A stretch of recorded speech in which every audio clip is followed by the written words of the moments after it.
ายดีพ่อแม่พี่น้องสบายดีFCทุกคนเด้อบ่ว่าจะเป็นฝั่งลาวและฝั่งไทยหรือว่าทั้งต่างประเทศค่ะสบายดีทุกคนเด้อมื้อนี้ก็มาพบพ้อกันคือเก่าพี่น้องอยู่ไห่อยู่นากับบรรยากาศหนาวๆพี่น้องเมื่อนี้ก็สิมาแกงหน่อไม้เนาะปอกเพิ่งสิเตรียมปอกนี่แหละพี่น้องเมื่อแต่นากะแม่เพิ่นไปหาเลยเนาะแม่เพิ่นไปหามาแล้วเรียบร้อยบ่สบายอยู่กับไป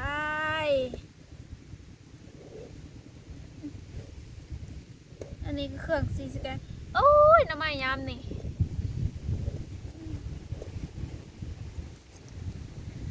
บ่มีเด้อพี่น้องน้ำมันยามนี่เพราะว่าน้ำหมอกก็ตกแค่ประมาณ3 มื้อแหละตกแห้งๆมีแต่แนงน้อยๆ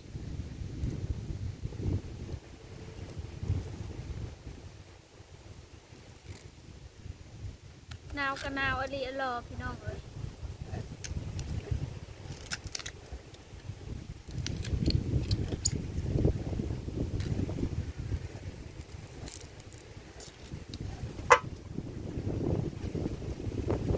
น้ำมันยามนี่ก็เบิดซำนี่เลยเนาะ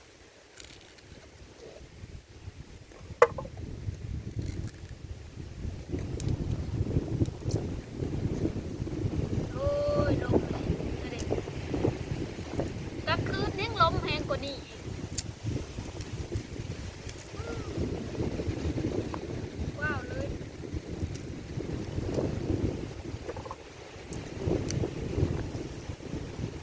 เมื่อนี่มีแสงแดดพี่น้องเอ้ยเมื่อวานนี่บ่มีเลย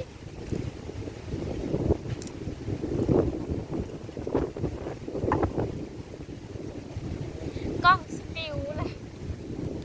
กล้วยโดนเด่น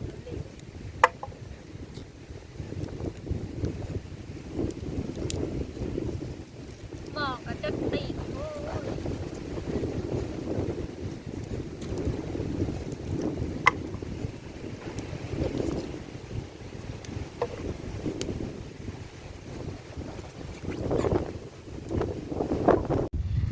เดี๋ยวปอกหน่อไม้แล้วสิพาไปหาแม่เนาะพี่น้องเพิ่นนั่งเงานั่งเศร้าอยู่ นั่งเงานั่งเศร้าบ่ฮู้ว่าเป็นหยังเนาะแต่รู้ว่าเพิ่นอยากไปบุญบ่ก็บ่มีเงินให้ไปบุญพี่น้องอยากไปธาตุพนมหั่นแหละเนาะเพิ่นอยากไปธาตุพนมแล้วก็อยากไปธาตุพูนแต่เฮาก็บ่มีให้ก็จักสิเฮ็ดแนวใดเนาะหรือว่าเพิ่นเจ็บหัวบ่เพราะว่าเพิ่นไปกวดเบาหวานเพิ่นขึ้นจังหวัด400กว่าพี่น้องเพิ่นเจ็บอันนี้เนาะก็สิปอกซะก่อนแล้วสิพาไปเบิ่งแล้วไปถามเพิ่นเลยว่าเพิ่นเป็นจังเงาต้มแล้วได้พี่น้องเอ้ยหน่อไม้ก็ได้ยิบใจก้นตาก็บ่เต็มโอ้ยเพราะว่าย่ำนี่มันหายากเนาะต้มไว้อยู่นี่แหละบัดแล้วคือสิจืดอยู่ดอกอันนี้เฮากะไปเอาเมื่อวานนี่เนาะตอนแรงวานนี้มาดังไผ่แหละพี่น้องไว้ให้บ่าวสายันไปแก่เอาเมื่อวานนี่มันหนาวอากาศมันหนาวต้องได้ดังไผ่ทุกคืนก่อนนอนพี่น้องสันบ่าวสายันเพิ่นก็สิมานอนอยู่บ้านและดังไผ่ให้เพิ่น ล่าสุดพี่น้องไผ่ไหม้หม้อ น้ำไม้น้อยเดียวหนึ่งใส่น้ำกับใส่แล้วก็ดังไฟชุ่มใส่พี่น้องชุ่มใส่แล้วก็ไปเผาหัวมาพัดว่าโอ้ยหมานี่ก็พ่อมา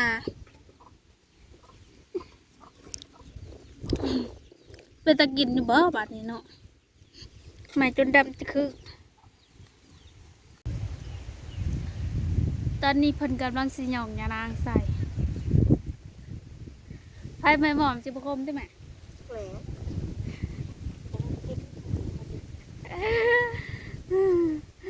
ไผ่ ก็เนาะก็เดียวว่าสิน่ะสิมาซุ้มไผพี่น้องสิย่างมาซุ้มไผเพิ่นว่าเอ้าไผใหม่หมอเป็นนางคือเงาคือเสาคือซึมแท้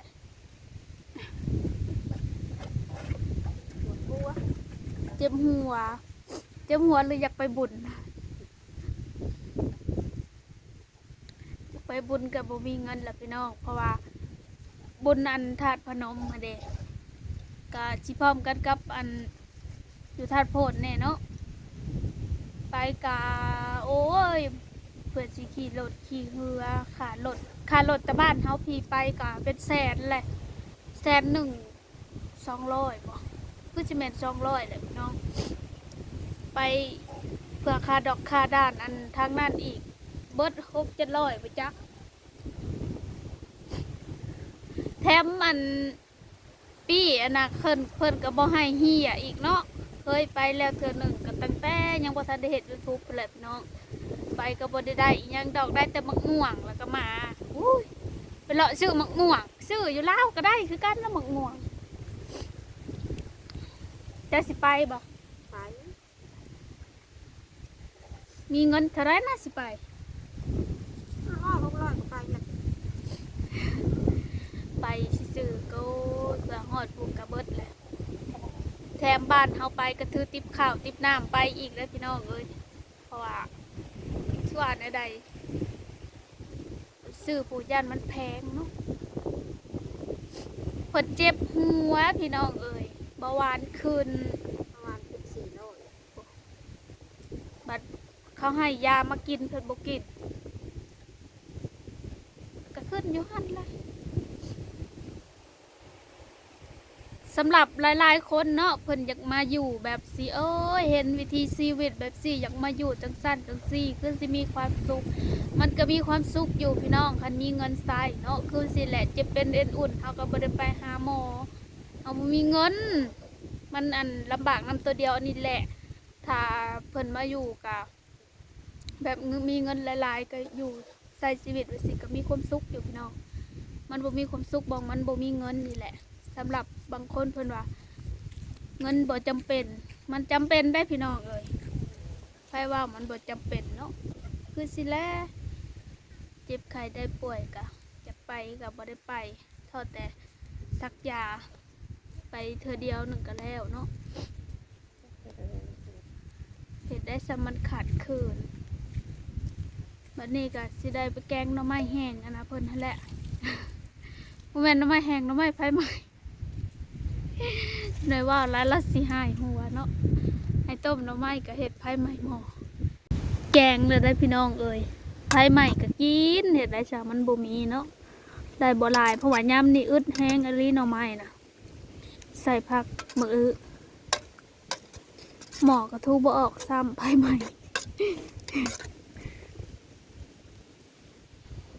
หน้าตาพื้นของแท้ไผ่ใหม่ก็บอกกันได้นี่เชี่ยพวกขี้ดื้อบ่ได้อาบน้ำให้เนาะมันหนาวยันเป็นหนาวแล้วก็เลยบ่ได้อาบให้มอมแมม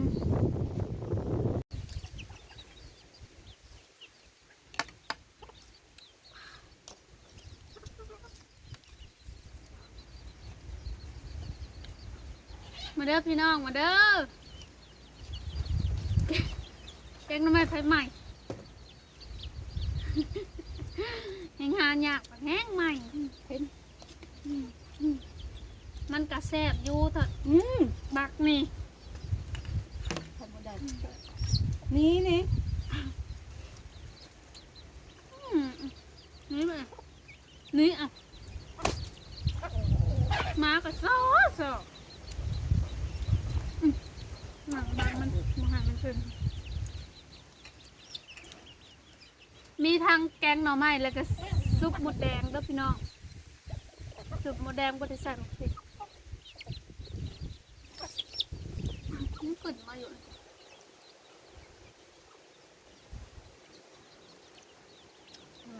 ไม่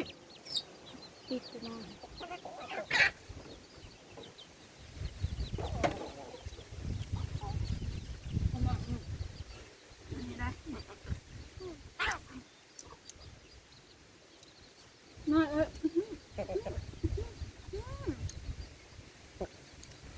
เกลือแล้วมากะยังสอง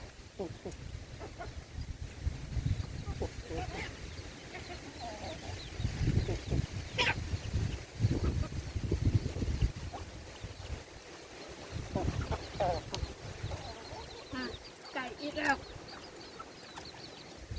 กินส้มไก่นะ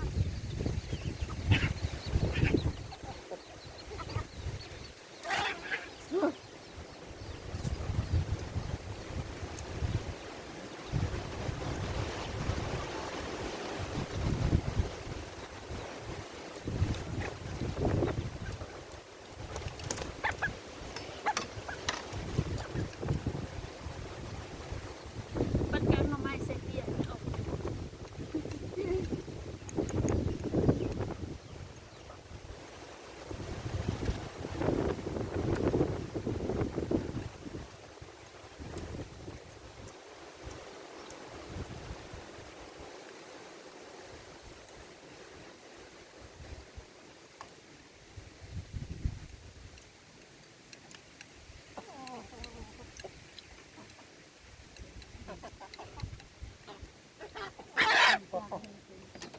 เนี่ย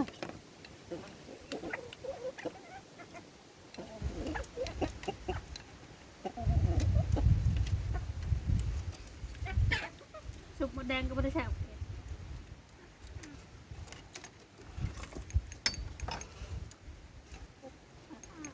็ด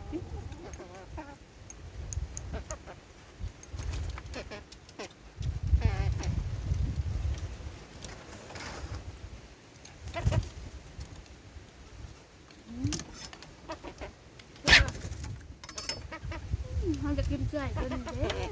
ได้ไหม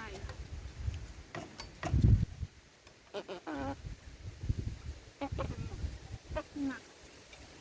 เผ็ดแล้วบัด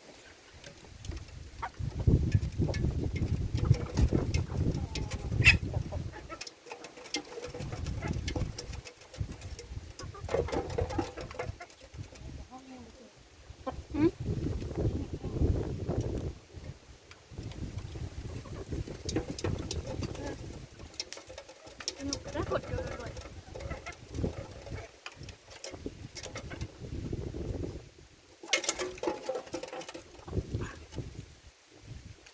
เลยค่ะ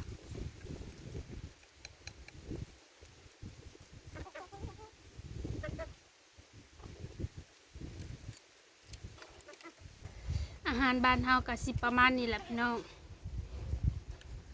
สุกหมดแดงแล้วก็แกงหน่อไม้ไปใหม่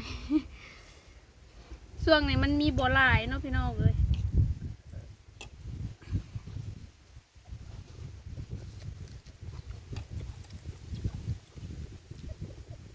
ได้บัวลายแล้วมันยังเห็ดไผ่ใหม่ โอเคพี่น้องสำหรับคลิปนี้ก็สิได้ขอจบเอาไว้สำนี้เด้อฝากกดไลค์กดแชร์กดติดตามแล้วเป็นกำลังใจให้สาวลงบ้านนาในเด้อพี่น้องไปเล่นไปเที่ยวงานบุญกับม่วนหรือบ่ม่วนกับคอมเมนต์บอกในเด้อพี่น้องเดินทางไปไสมาไสกะขอให้ปลอดภัยหมดทุกคนเด้อในบุญกับคนคือสิหลายเห็นในโทรศัพท์ดอกหัวจิ้มๆอยู่พี่น้องเอ้ย คือปวกนี่แหละหลายเลยคือสิแออัดกระเดียกกระดอเนาะการระมัดระวังกันเด้อพี่น้องโควิด เพราะว่าเพิ่นว่าโควิดกันยังเนาะแต่ก็บ่ค่อยได้ออกข่าวดอกพี่น้องแต่ก็ยังทางเราก็ยังคือกันนั่นแหละแต่ก็บ่ได้ออกข่าวไปแล้วบัดนี้พี่น้องบ๊ายบายสิถากดไลค์กดแชร์ในโทรศัพท์เอา